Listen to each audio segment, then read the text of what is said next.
থেকেই গাড়িটা বুক করেছিলাম, বগনভিলিয়া থেকেই দার্জিলিংয়ে যাব। তো আমাদের জিনিসপত্র সব লোড করা হচ্ছে, আর bye bye, ready to go for Darjeeling. কার্শিয়াংয়ে আমাদের একদিনের সফর কমপ্লিট হলো। গাড়িটা আমরা আগের থেকে বুক করিনি, বগনভিলিয়ায় বলাতে আমাদের একটা নম্বর দিয়েছিল। পরে জানতে পারলাম উনি ওই অঞ্চলেই থাকেন। তো যাই হোক, আমাদের 11টার সময় বেরোনোর কথা ছিল। একটু মিসআন্ডারস্ট্যান্ডিংয়ের কারণে আমরা বেরিয়ে পড়লাম 11:40-এ। কার্শিয়াংয়ের এই অঞ্চলের রাস্তাটা কিন্তু বেশ চড়াই আছে, সেটা আমরা গাড়িতে যেতে যেতে বেশ অনুভব করছি। আর পাশেই দেখছি পাহাড়ের ঢালে এই সুন্দর চা বাগান। মাঝে মাঝে দেখলাম ট্যুরিস্টরাও এখানে দাঁড়িয়ে দাঁড়িয়ে ছবি তুলছে। পাশেই দেখছি কার্শিয়াং শহর, আর এখন একটা হালকা জ্যামে আটকে গেছি। এখান থেকে সোনাদা 17 কিলোমিটার। পাহাড়ি পথে আমাদের গাড়ি এগিয়ে চলল। গয়াবাড়ির বগনভিলিয়াতে যখন যাচ্ছিলাম তখন কিন্তু কার্শিয়াং স্টেশনটা ক্রস করেছিলাম। আবার আজ দার্জিলিং যাওয়ার পথে কার্শিয়াং স্টেশনের দেখা পেলাম। 11:40 নাগাদ আমরা বেরিয়েছিলাম গয়াবাড়ি সামিট থেকে। তো আমাদের কার্শিয়াং সিটিতে আসতে সময় লাগলো মোটামুটি 20 মিনিটস মতন। এখন 12:05 এরকম কিছু বাজে। তো এবার আমরা কার্শিয়াং, তোমরা দেখলে আমরা কার্শিয়াং স্টেশনটা পেলাম, টয় ট্রেন স্টেশন।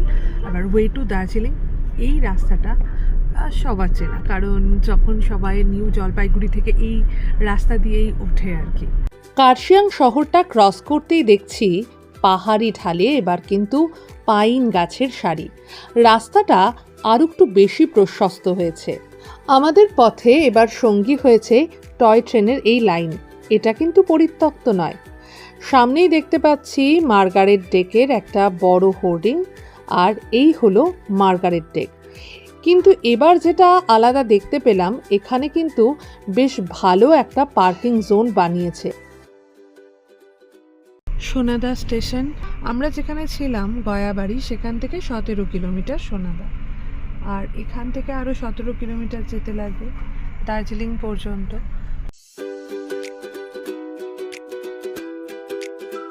রাস্তার দুপাশে পাইন বন আরও ঘন হয়ে উঠছে, কিন্তু যার জন্য অপেক্ষা, সেই যে ধোঁয়া ওঠানো স্টিম ইঞ্জিন, তার কিন্তু এখনো দেখা পাচ্ছি না।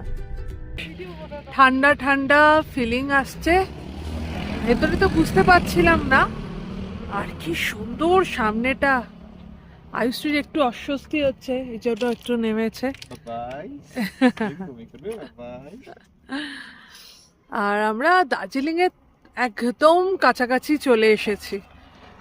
সম্ভবত 12-13 কিলোমিটার মতন আছে। ফার্ন গাছ পুরো ভর্তি। এই ঠান্ডাটা না মিসিং ছিল কার্শিয়াংয়ে। একদম আমাদের সমতলের মতোই ওরকমই লাগছিল, কিন্তু এখানে একটা। আর 9.2 কিলোমিটার ওই দূরে দার্জিলিং সিটি।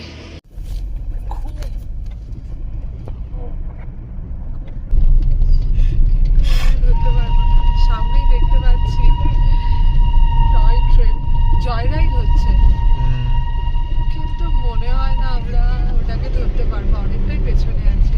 টয় ট্রেনের পিছন থেকে যাও বা খানিকটা দেখা মিলল, মুহূর্তেই পাহাড়ি বাঁকে তা উধাও যাচ্ছে এ বাতাসিয়া লুপের দিকে, আর আমরা নিচ দিয়ে যাচ্ছি। দেখতে পাচ্ছি স্টিম ইঞ্জিনের ধোঁয়া, কিন্তু ওই আর কিছু করার নেই। সামনে থেকে তো দেখা হলো না। এই যে বাতাসিয়া লুপের রাস্তা। এবার আমরা সোজা যাব দার্জিলিংয়ের দিকে। মুহূর্তেই বিহ্বল হয়ে পড়েছি। স্টিম ইঞ্জিন তো আর দেখা হলো না, কিন্তু পথ চলতে চলতে কাঞ্চনজঙ্ঘা দেখতে পেলাম যে।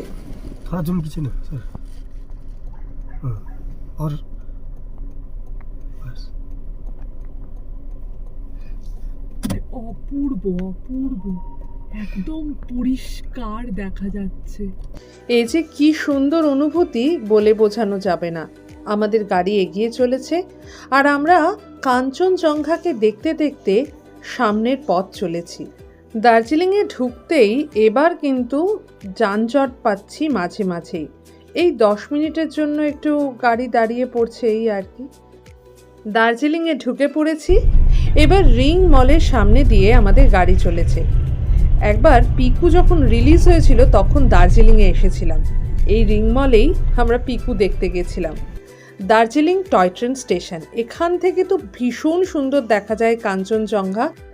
দাঁড়ানো টয় ট্রেনের দেখা পেলাম, কিন্তু যানজট এড়াবার জন্য এখানে কিন্তু আর দাঁড়াতেও দেওয়া হয় না, আর গাড়িটা যে স্লো করে একটু কাঞ্চনজঙ্ঘা দেখব তারও উপায়। ডান দিকের বড় বিল্ডিং সামনের দিকে, ওইটাই আজকে আমাদের আস্তানা।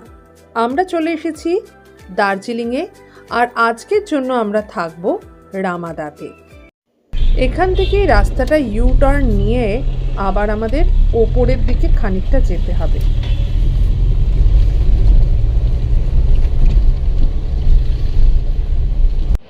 এই কাঞ্চনজঙ্ঘা একদম এখানে দেখা যাচ্ছে, ক্লিয়ার নয় এখান থেকে যেহেতু ভিজুয়ালটা, তো যাই হোক। আর আমরা চলে এসেছি রামাদাতে। আমরা এই গাড়িটাতে করে এসেছি আজকে, আর আমরা একটু এবার এন্ট্রি নিচ্ছি ভেতরের দিকে। Gandhi road, Ramada. অভ্যর্থনা জানানো হলো, আর এই হলো পুরো জায়গাটা, রিসেপশন।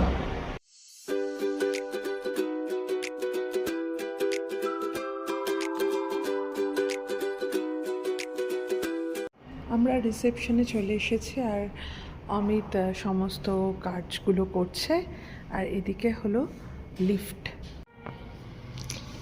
ওয়েলকাম টি। বাইরে থেকে না একটা ঠান্ডা হাওয়া আসছে, আর ভালো লাগছে। আর আইসটা একটু শরীরটা খারাপ করছিল, এটা খা দেখবি ভালো লাগছে, মানে কাঞ্চনজঙ্ঘা দেখে শরীর ঠিক হয়ে গেছে। ওয়েলকাম জানালো তোমাকে, দেখো টি। চিয়ার্স। লিফট আমাদের চলে এসেছে, কত বড় লিফটটা। আমরা 5th ফ্লোরে আছি, আর 515 আমাদের রুম নাম্বার, আমাদের রুম। আমরা চলে এসেছি রামাদাতে। আচ্ছা, এইদিকে তো বাথরুম রয়েছে, আর এইদিকে রয়েছে একটা ওয়ার্ড্রপ। তো ওয়ার্ড্রপটা একটু দেখাই কি আছে।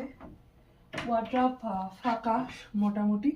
আচ্ছা, স্লিপার রয়েছে এখানে একটুখানি,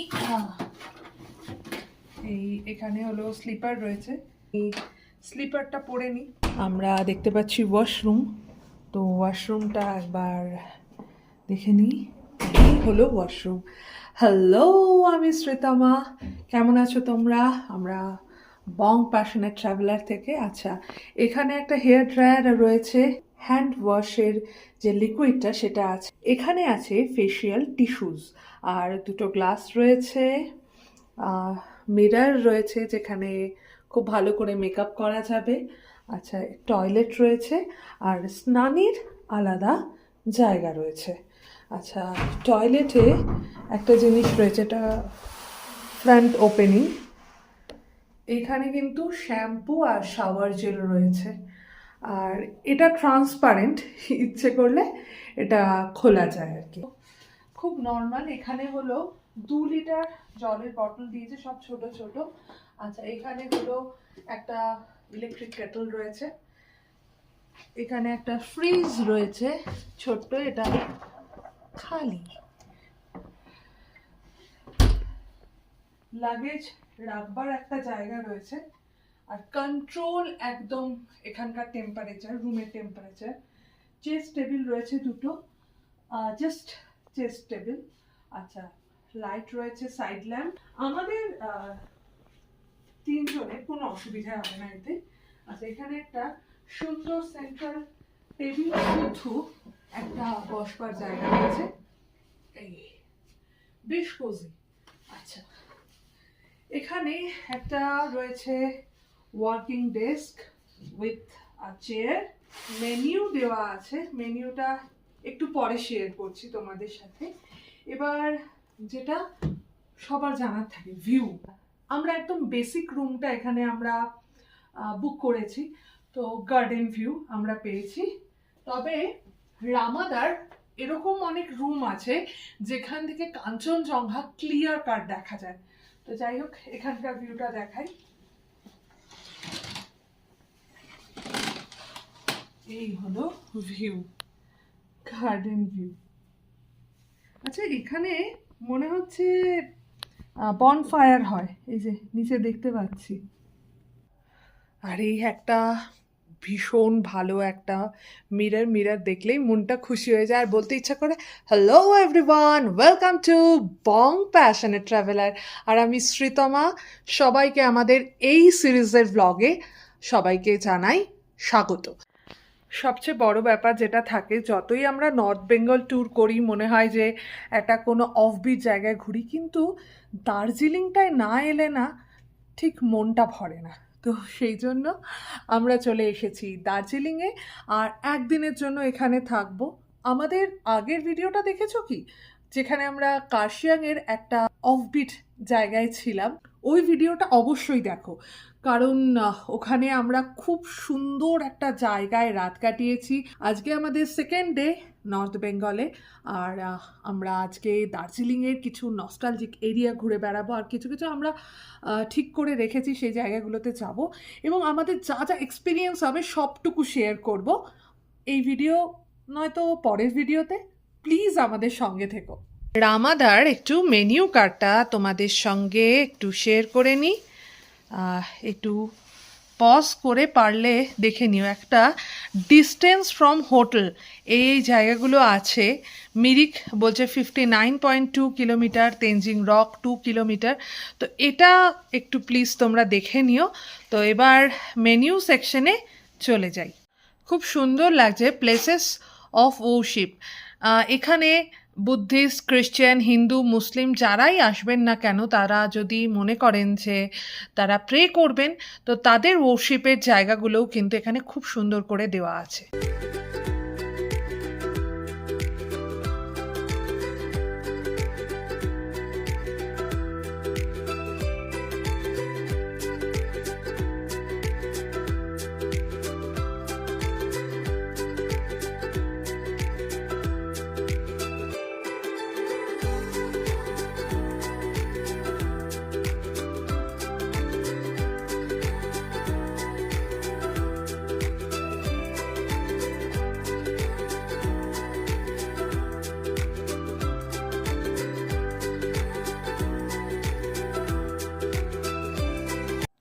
আর এই পেজে দেয়া আছে টেলিফোন, ইন্টারনেট ইনফরমেশন। এখানে চা কফির ব্যবস্থা রয়েছে, দুটো কাপ রয়েছে। এই হলো আমাদের টি টেবিল। এখানে একটা গার্বেজ বক্স রয়েছে, আর এখানে রয়েছে ইন্টারকমের ব্যবস্থা। বোতল দিয়েছে দেখো, আমরা খুলতে পারছি না, এটা টাইট হয়েছে কোনোভাবে। সেটা বড় কথা না, এটা ব্যাপার হচ্ছে জাস্ট এটার ঢাকনাটা দেখো, মনে হচ্ছে মানে এত বেশি ইউজড হয়েছে। কেউ কামড়ে দিয়েছে না, নাকি? কামড়ে দেয়নি, এটা বেসিক্যালি অনেক দিন ধরে ইউজ করলে এরকম হয়। নর্মালি এগুলো বদলা যায়, এটা কাচের বটল না? না, রামাদার টাইপের হোটেলে হ্যাঁ, আমার মনে হয় একটু বেটার হলে বুঝেছি। ভালো হতো আর কি। খুঁত খোঁজার কোনো কারণ নেই, আমি এভরিথিং ইজ পারফেক্ট দেখছি। আমরা যেই রুম থেকে বেরোলাম অমনি লাইটটা জ্বলে উঠলো, সেন্সার আর কি, যে এখান দিয়ে কেউ যখন হাঁটবে তখন লাইটগুলো চলবে। ওয়েটিং প্লেস এই জায়গাটা, সুন্দর বসার জায়গা রয়েছে, আর এখানে হিটারের ব্যবস্থা রয়েছে, যার জন্য মানে টেম্পারেচারটা খুব সুন্দর। আর আমরা এবার লিফটে করে বাইরে বেরোবো। রামাদা বাই উইন্ডহাম বেরিয়ে পড়লাম, সামনেই হলো ক্লক টাওয়ার। আর এবার আমরা একটু ম্যালের দিকে যাব। ওহো, এত আনন্দ হয় না এখানটায় এলে। পুরো 4 বছর পর অবশেষে আমরা চলে এলাম দার্জিলিংয়ের ম্যালে।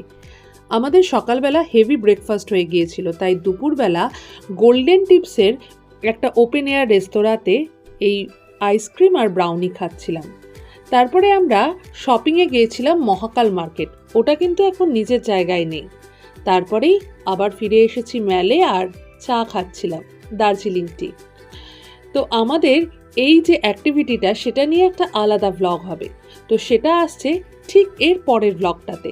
তো অনুরোধ রইল পরের ভ্লগটা দেখবার। সকালবেলা আমরা এখানেই ব্রেকফাস্ট করতে এসেছিলাম, তো এখানকার ব্রেকফাস্ট নিয়ে একটা আলাদা ডেডিকেটেড ভিডিও থাকবে, তো আসবো খুব শিগগিরই এই ব্লগটা নিয়ে। দার্জিলিংয়ে আমরা রামাদায় ছিলাম, উইদাউট ব্রেকফাস্ট এবং উইদাউট এনি মিল আমরা 4,500 টাকায় এটা বুক করেছিলাম এই রুমটা। এটা কিন্তু কাঞ্চনজঙ্ঘা ফেসিং নয় বা ম্যাল ফেসিং নয় এই রুমটা, আমরা একদম ব্যাকওয়ার্ড একটা রুম নিয়েছিলাম।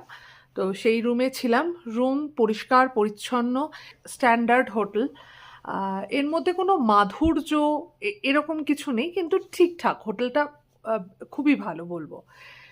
আর এবার বলি এখানকার সার্ভিস বলতে আমরা এখানে শুধুমাত্র জলের সার্ভিসটাই নিয়েছি।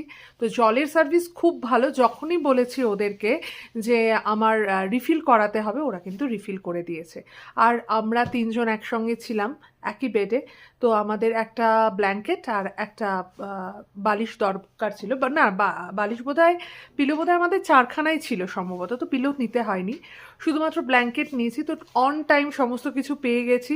আর সবচেয়ে যেটা ভালো, বাইরে 4 ডিগ্রি 5 ডিগ্রি দাঁড়াতে পারছি না। আমার এখনও মনে আছে গ্যাংটকের আমরা একটা হোটেলে ছিলাম, হোটেলের নাম বলছি না, সম্ভবত এখন হয়তো ব্যবস্থাটা উন্নত হয়েছে, রীতিমতন ঠান্ডায় কাঁপছিলাম, মানে এইরকম অবস্থা। আর এখানে আমরা এখন বাইরে যাব বলে সমস্ত কিছু পরেছি, তো তোমরা অন্য সময়ও দেখেছো আমরা কিন্তু খুব একটা গরম জামা কাপড় পরে ছিলাম না। তো সেক্ষেত্রে আমার মনে হয় যে এই কমফোর্টটা ভীষণভাবে জরুরি। আর এখানে দুপুর 2টোই হলো চেক ইন, আর হলো চেক আউট হলো 12টায়। এই তোমার কেমন লাগলো? দেখো, এটা একটা বেসিক্যালি কাইন্ড অফ বলা যেতে পারে বিজনেস হোটেল টাইপের, কিন্তু সবচেয়ে বেস্ট পার্ট হচ্ছে লোকেশন। উইদিন 100 মিটার সব কিছু, ইভেন্টার্স মানে দার্জিলিং এর লোকে এসে যেগুলো চায় আর কি, আদার দেন কাঞ্চনজঙ্ঘা ভিউ আছে কিছু সামনের দিকের রুম থেকে, আমাদের তো পিছন দিকের রুম সেটাও আছে, যদি যারা এফোর্ড করতে পারে লোকে থাকতে পারে। আমরা ভেবেছিলাম আমরা খুব অল্প সময় থাকবো, আমাদের জাস্ট কমফর্টটা দরকার ছিল, রুম কমফর্টটা দরকার ছিল।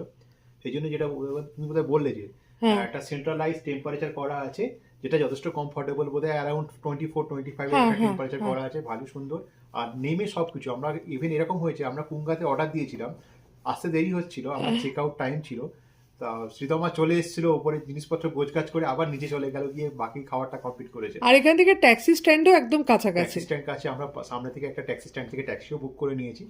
তাই এবারে আমরা overall kind of business hotel, কিন্তু রেকমেন্ডেড। দার্জিলিংয়ে এসে সত্যি কথা এক জায়গায় খাওয়া দাওয়া করাটা মানে ভীষণ বোকামি। এখানে দার্জিলিংয়ে ওরকমভাবে মনুমেন্ট বলতে কিছু নেই। যারা ধরুন জু ঘুরে ফেলেছে, রক গার্ডেন ঘুরে ফেলেছে, যারা আরও যে এখানকার সাইট সিইংগুলো যারা অলরেডি ঘুরে ফেলেছে, তারা শুধু আবার করে গাড়ি ভাড়া করে এসব জায়গায় না গিয়ে আমার মনে হয় ম্যালের ভেতরেই বিভিন্ন রকমভাবে এনজয় করা যায়। দার্জিলিং সেই রসদটা দেয় আর কি।